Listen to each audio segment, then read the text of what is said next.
नमस्कार, आप देख रहे हैं खबर उत्तराखंड। मैं हूं आपके साथ तनवीर। रुक करते हैं खबरों का, लेकिन उससे पहले नजर डालते हैं इस वक्त की हेडलाइंस पर।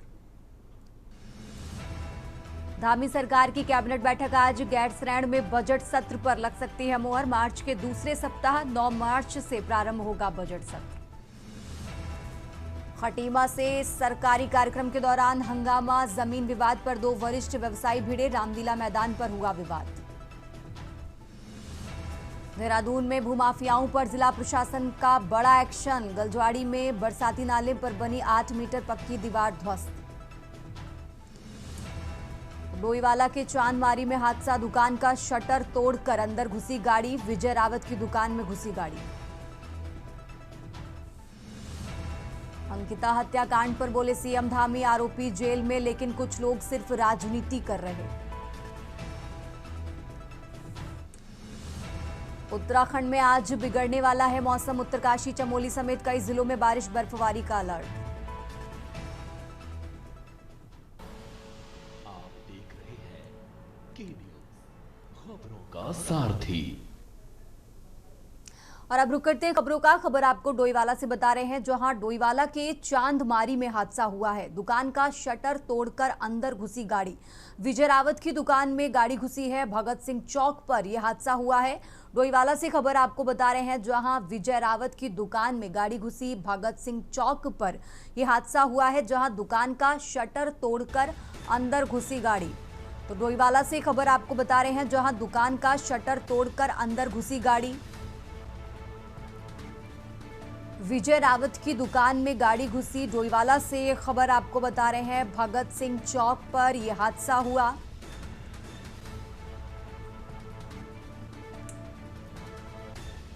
तो डोईवाला के चांदमारी में यह हादसा हुआ है।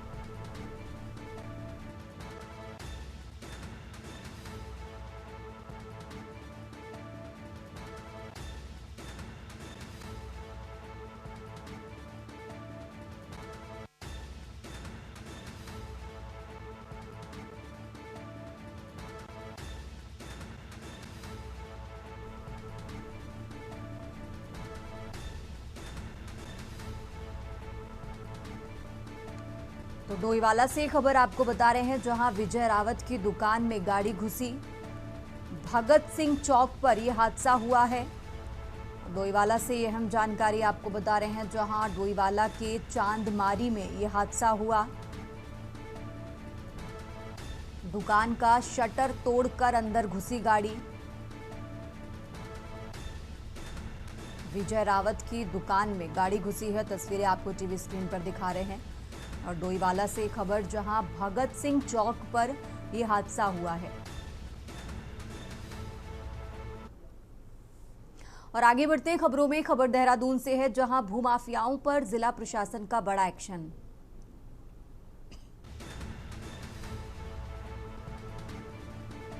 अवैध प्लॉटिंग और निर्माण गतिविधियां मौके पर रोकी गई हैं।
और अब आगे बढ़ते खबरों में, भाजपा अब तक का सबसे बड़ा प्रशिक्षण अभियान चलाने जा रही है, जिसको लेकर संगठन स्तर पर तमाम तैयारियां चल रही हैं। भाजपा प्रदेश महामंत्री कुंदन परिहार ने बताया कि अभियान पंडित दीनदयाल उपाध्याय महाप्रशिक्षण अभियान 2026 के नाम से चलाया जाएगा, जिसके तहत पार्टी पदाधिकारियों और कार्यकर्ताओं और जनप्रतिनिधियों को संगठन की विचारधारा, आचार और व्यवहार से प्रशिक्षित किया जाएगा।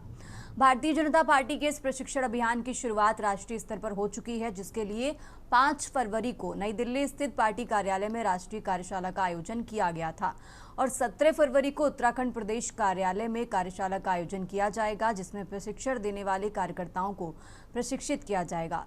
उन्होंने बताया कि प्रशिक्षण अभियान की शुरुआत सबसे पहले मंडल स्तर से होगी, जिसके बाद ये प्रशिक्षण अभियान जिला स्तर और फिर प्रदेश स्तर पर प्रशिक्षण आयोजित किए जाएंगे, जिसमें पार्टी के विधायकों, जनप्रतिनिधियों, पंचायत प्रतिनिधियों और निकाय प्रतिनिधियों के लिए अलग से प्रशिक्षण की व्यवस्था की गई है।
देखिए, आज भारतीय जनता पार्टी जहां विश्व की सबसे बड़ी पार्टी है, वहीं भारतीय जनता पार्टी विश्व का सबसे बड़ा प्रशिक्षण अभियान चलाने वाली है। यह प्रशिक्षण अभियान पंडित दीनदयाल उपाध्याय जी के नाम से होगा, क्योंकि पंडित दीनदयाल उपाध्याय जी ने भारतीय जनसंघ के समय से ही एक कार्यकर्ताओं के लिए, जनप्रतिनिधियों के लिए एक प्रशिक्षण की व्यवस्था की थी और तब से अनवरत रूप से प्रशिक्षण भारतीय जनता पार्टी चलाते जा रही है। और इस पंडित दीनदयाल उपाध्याय महाप्रशिक्षण अभियान 2026 में एक बार पुनः हम इसको प्रशिक्षण वर्ग लगा रहे हैं। इसी निमित्त हमारे 5 तारीख को राष्ट्रीय कार्यशाला नई दिल्ली हमारे भारतीय जनता पार्टी के कार्यालय में हुई थी और ऐसे ही हम लोग 17 तारीख को अपने इस उत्तराखंड प्रदेश की कार्यशाला को लगाने जा रहे हैं।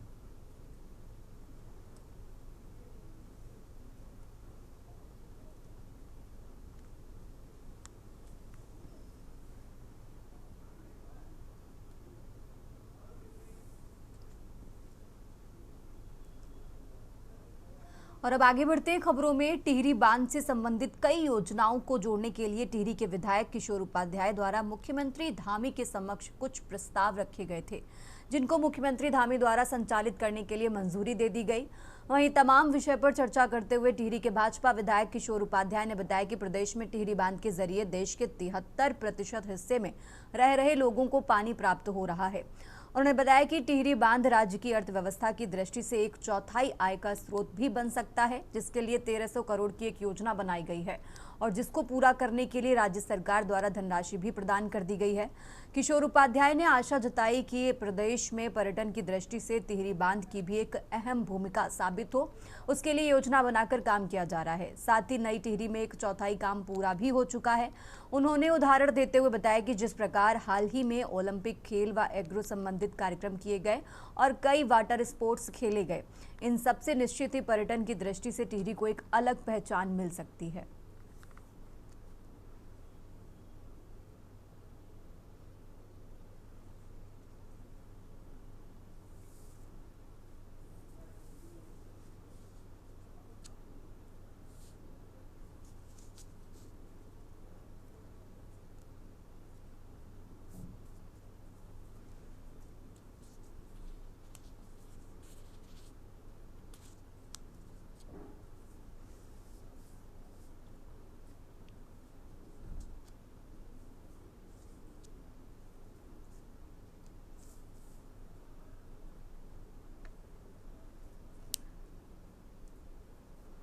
आभारी हूँ हमारे यशस्वी मुख्यमंत्री पुष्कर सिंह धामी जी। वो बहुत संवेदनशील व्यक्तित्व के धनी हैं और अच्छी बात यह है कि हम विधायकगण या हमारे खाली पार्टी के नहीं, कोई भी अगर उनके सामने कोई अच्छा विषय लेकर के जाता है तो उनको उसको स्वीकार करने में कोई परहेज और कोई गुरेज नहीं रहती है।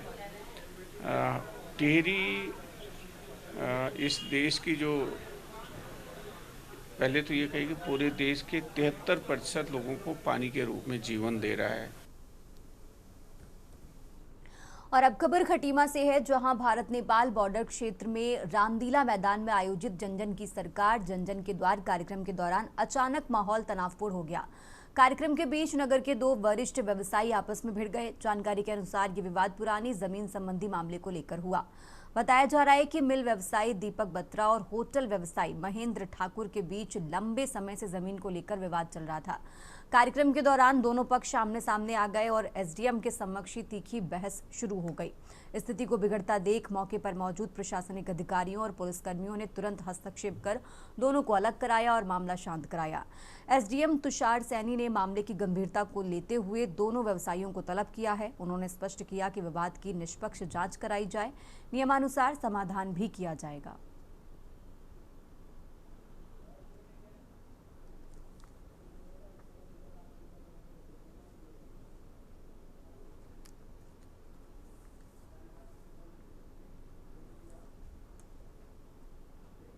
खबरों का सिलसिला लगातार जारी है। फिलहाल यहां रुकेंगे एक छोटे से ब्रेक के लिए।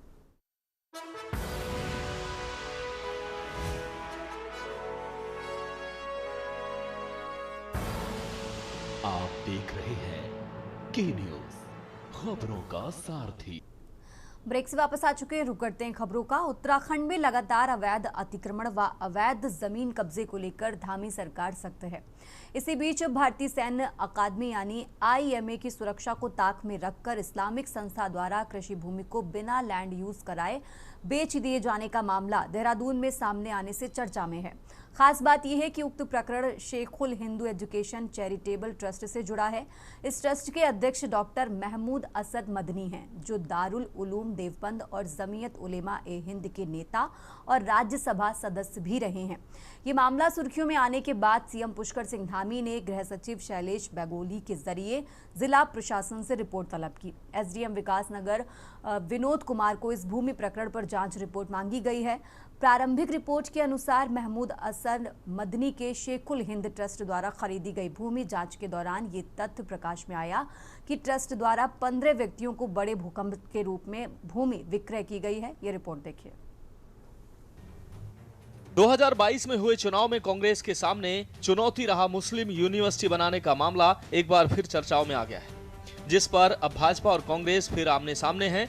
आरोप प्रत्यारोपों के तीर भी चलने शुरू हो गए। जानकारी के अनुसार इंडियन मिलिट्री एकेडमी को जब यहां उक्त इस्लामिक शिक्षण संस्थान खोले जाने के प्रयासों की जानकारी मिली तो उनके द्वारा उत्तराखंड की तत्कालीन कांग्रेस की तिवारी सरकार के समक्ष आपत्ति दर्ज की गई, जिसके बाद इस योजना पर कई माहों तक रोक लगी रही। कांग्रेस सरकार के बाद आई बीजेपी सरकार के समय ये मामला ठंडे बस्ते में चला गया। उसके बाद जब पुनः कांग्रेस की सरकार आई तो एक बार फिर से यहां इस्लामिक शिक्षण संस्थान खोले जाने के लिए हलचल तेज। ट्रस्ट के अध्यक्ष महमूद हसन मदनी द्वारा मामला उत्तराखंड उच्च न्यायालय में ले जाया गया, जो कि कई माहों तक चला, जहां उन्हें कोई राहत नहीं मिली और इसके पीछे सबसे बड़ी वजह आईएमए की आपत्ति ही रही। वहीं देहरादून में इस भूमि को लेकर हैदराबाद के हिंदुवादी नेता टी राजा सिंह, जो कि गौशा महल हैदराबाद से 5 बार के विधायक रहे हैं, उनका एक वीडियो वायरल हुआ है जिसमें उनके द्वारा जमीयत उलमाए हिंद के महमूद मदनी पर खुला आरोप लगाया गया है कि उनके द्वारा देहरादून में कांग्रेस शासनकाल में ली गई भूमि को बेच दिया गया। साथ ही इस मामले पर धामी सरकार ने भी कड़े शब्दों में साफ किया है कि उत्तराखंड की डेमोग्राफी चेंज करने की साजिश कामयाब नहीं होने दी जाएगी। जमीयत उलेमाए हिंद का अध्यक्ष महमूद मदनी, यहां व्यक्ति मुसलमानों का नाम ले लेकर धंधा करने वाला व्यक्ति है।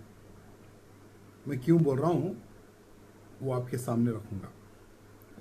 उत्तराखंड में जब कांग्रेस की सरकार थी, वो समय पर 103 बीघा जमीन कौड़ियों के भाव में कांग्रेस की सरकार से इन्होंने एजुकेशन मदरसा के नाम पर खरीदी थी और आज वही देहरादून में 103 बीघा जमीन जो मुसलमानों के हकदार है, मुसलमानों के लिए लड़ाई लड़ते हैं और हलाल सर्टिफिकेट पता नहीं क्या क्या बेचते हैं, आज 500 करोड़ रुपए में देहरादून में यहाँ जमीन बेच रहे हैं। देखिए, ये प्रकरण बहुत गंभीर है और इसकी जांच के आदेश कर दिए हैं और ये सारी जमीन जो है जिस प्रकार से बिना नियमों के, बिना जो हमारी व्यवस्था है उस व्यवस्था के आधार पर नहीं है, इसलिए जो सरकारी हमारी नीति है या जो हमारा पहले से स्पष्ट मानना है कि जो भी नियम कानून को तोड़ता है उसके खिलाफ कार्रवाई होती है। इस जमीन पर भी पूरी कार्रवाई होगी और ये सरकार में निहित करनी होगी तो ये सरकार में निहित करेगी। हाईकोर्ट ने इस मामले की संवेदनशीलता को देखते हुए राज्य सरकार को और ट्रस्ट को निर्देश दिए थे कि उक्त भूमि का लैंड यूज चेंज नहीं किया जाएगा और ये कृषि भूमि ही रहेगी और यदि बेची जाएगी तो भी कृषि भूमि ही रहेगी तथा इससे जो पैसा आएगा वो भी ट्रस्ट में सामाजिक कार्यों में लगाया जाएगा। ट्रस्ट यहाँ देवबंद दारुल उलूम की तरह विशाल मदरसा अथवा मुस्लिम यूनिवर्सिटी बनाने जा रहा था, जिसके लिए ट्रस्ट द्वारा 20 एकड़ भूमि ग्राम हरियावाला, धौलास, पछुआदून, परगना, विकासनगर, देहरादून में धारित भूमि किसानों से ली गई थी और साथ ही कुछ और ग्राम समाज और वन विभाग की भूमि पर भी कथित रूप से कब्जा किया गया था, जिसको लेकर राजनीति में एक बड़ा बवाल खड़ा हो गया, साथ ही आरोप प्रत्यारोप भी। उत्तराखंड क्रांति दल का शुरू से मानना रहा है कि ये जो दिल्ली के दल है और ये जो राष्ट्रीय पार्टियां हैं, ये चोर चोर मौसरे भाई हैं और रुपये के दो पहलू हैं। ये दोनों मिल बांट करके इस प्रदेश को बर्बाद करने पर तुले हैं। अगर कांग्रेस के समय में इसको मुस्लिम यूनिवर्सिटी के नाम पर यह जमीन अगर अलॉट की गई थी तो बाद में उसमें बीजेपी ने उसी जमीन को हत्या कर उसमें बड़े बड़े लोगों को बांटने का, बेचने का काम क्यों किया है।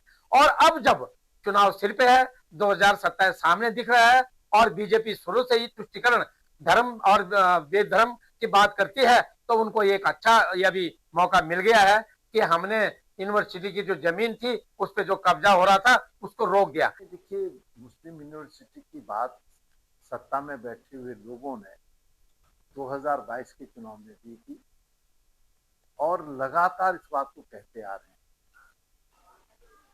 कांग्रेस के किसी भी नेता द्वारा इस प्रदेश के अंदर मुस्लिम यूनिवर्सिटी स्थापित करने के बारे में कोई बात नहीं की गई और ना ही इस संबंध में कोई कदम उठाए गए। अब प्रश्न उठता है कि 2002 से 2007 के बीच में जो कांग्रेस की सरकार थी, उस सरकार के समय सरकार ने जो है शैक्षणिक संस्थान के लिए जमीन आवंटित की थी। यह दिगर बात है कि वो मुस्लिम था, लेकिन अगर कोई लीज जो है जिस कार्य के लिए दी जाती है उसके इतर उतर कार्य होता है, कार्रवाई की जानी चाहिए थी। सरकार क्यों मौन रही? क्यों नहीं 10 साल से आपने कार्रवाई की? तो जवाब जो देना पड़ेगा। 10 साल क्यों, 15 साल हो गए सरकार को इस सूबे में, क्यों नहीं आपने कार्रवाई की? आपको कार्रवाई करनी चाहिए थी। जमीन खुर्द-बुर्द करना एक अलग विषय हो गया और किस लिए जमीन आवंटित की गई थी वो अलग विषय हो गया, वो ज़्यादा गंभीर है। क्योंकि जब पिछले 2022 के चुनाव में सहसपुर विधानसभा में मुस्लिम यूनिवर्सिटी के निर्माण को लेकर विषय उठा था और जिसको बार बार बाद में हरीश रावत जी ने डिनाई किया कि साहब ऐसा कोई विषय नहीं था, आज वो षड्यंत्र का पर्दाफाश हो गया है। क्योंकि 2004 में माननीय नारायण दत्त तिवारी जी की सरकार में मोहम्मद मदनी को ये जमीन एजुकेशनल इंस्टीट्यूशन के लिए दी गई थी और उसके बाद से लगातार वहाँ पर प्रयास हो रहे थे, जबकि IMA वहाँ पर है, राष्ट्रीय सुरक्षा का प्रश्न था, उसके विरोध के बावजूद कांग्रेस ने जमीन वहाँ अलॉट की थी। जब 2022 में विषय उठा तो हमारे भी ध्यान में आ रहा था कि आखिर ये यूनिवर्सिटी कैसे बन सकती है, कहाँ बन सकती है। लेकिन कोई विषय उठा था, राजनीतिक माहौल था, तो हमने उसका विरोध भी किया और मीडिया ने और तमाम जनता ने उस बात का विरोध किया और वो उस काम को कर नहीं पाए। लेकिन आज जब ये प्रकरण सामने आया तो समझ में आया है कि 2022 में जो मुस्लिम यूनिवर्सिटी की बात की गई थी उसका आधार ये जमीन थी, क्योंकि जमीन ऑलरेडी उसके लिए दी जा चुकी थी।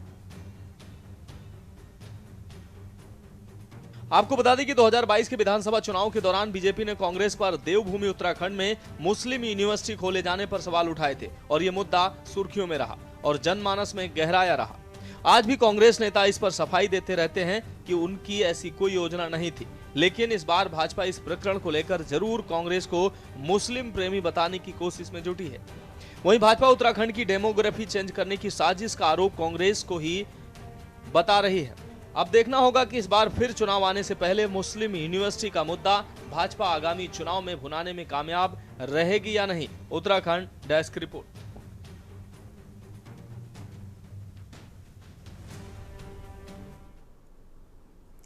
और अब बात कर रहे हैं राजधानी लखनऊ की। लखनऊ से खबर आपको बता रहे हैं, जहां सपा विधायक सचिन यादव का आरोप, सरकार पेश कर रही झूठे आंकड़े, बजट पूरा खर्च नहीं कर पाती, नया बजट फिर से ले आती है। लखनऊ से खबर आपको बता रहे हैं, राजधानी लखनऊ से यह अहम जानकारी आपको बता रहे हैं, जहां सपा विधायक सचिन यादव का आरोप। शिक्षा विभाग में 45,000 करोड़ का पिछली बार बजट आया, 40% खर्च हुआ। 30,000 करोड़ से ज्यादा का PWD का बजट था, 40% खर्च हुआ। नियोजन विभाग का 4,000 करोड़ का बजट था, सिर्फ 14% खर्च हुआ। तो ये जब बजट खर्च ही नहीं कर पा रही है सरकार, तो ये झूठे आंकड़ों में क्यों फंसा रही है। आपके पत्रकारों का सूचना विभाग का कितना बजट था? 1,000 करोड़ से ज्यादा का बजट था, उसमें से भी 25% लैप्स हो गया। तो ये बजट ना खर्च करने वाली सरकार है। इसको झूठे आंकड़े देने के अलावा इस पर कोई काम नहीं है। आपने देखा कैसे अमेरिका से ट्रम्प डील हो गई। अब हमारी MSME सेक्टर का क्या होगा? 30,000 फैक्ट्रियों का क्या होगा? हमारे सीड पार्क की ये सरकार बात करती थी, अब सीड बाहर से आएगा तो सीड पार्क का क्या होगा? AI जो पार्क बनाने वाले थे लखनऊ में, उसका क्या होगा? तो ये झूठे आंकड़ों वाली सरकार है। ये झूठे आंकड़े आज भी पेश करेगी, आप देखिएगा, और इस पर हम लोग बाद में चर्चा करेंगे। और आगे बढ़ते हैं खबरों में। खबर लखनऊ से है, बजट पेश होने से पूर्व CM योगी ने पोस्ट किया है। बजट पेश होने से पहले एक्स पर CM योगी ने पोस्ट किया है, PM के यशस्वी नेतृत्व में नया भारत का बन रहा। तो PM के नेतृत्व में नया UP विकास व समृद्धि बन रहा, CM योगी की तरफ से ये पोस्ट किया गया है। सरकार 10वीं बार विकास का बजट प्रस्तुत करने जा रही है। उत्तर प्रदेश के मुख्यमंत्री योगी आदित्यनाथ की तरफ से बजट पेश होने से पहले एक्स पर यह पोस्ट किया गया है। लखनऊ से खबर आपको बता रहे हैं और CM योगी का पोस्ट भी आपको टीवी स्क्रीन पर दिखा रहे हैं, जहां आज योगी सरकार का बजट पेश होना है और उससे पहले उत्तर प्रदेश के मुख्यमंत्री योगी आदित्यनाथ ने सोशल मीडिया प्लेटफॉर्म एक्स पर यह पोस्ट किया है।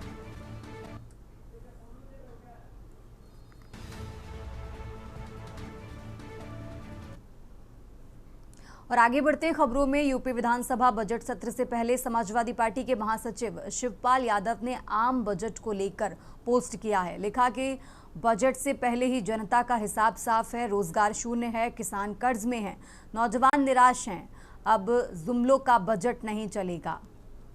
तो शिवपाल सिंह यादव की तरफ से बजट से पहले ये पोस्ट किया गया है। पोस्ट भी आपको टीवी स्क्रीन पर दिखा रहे हैं। इस बुलेटिन में फिलहाल इतना ही। आप देखते रहिए के न्यूज़ इंडिया।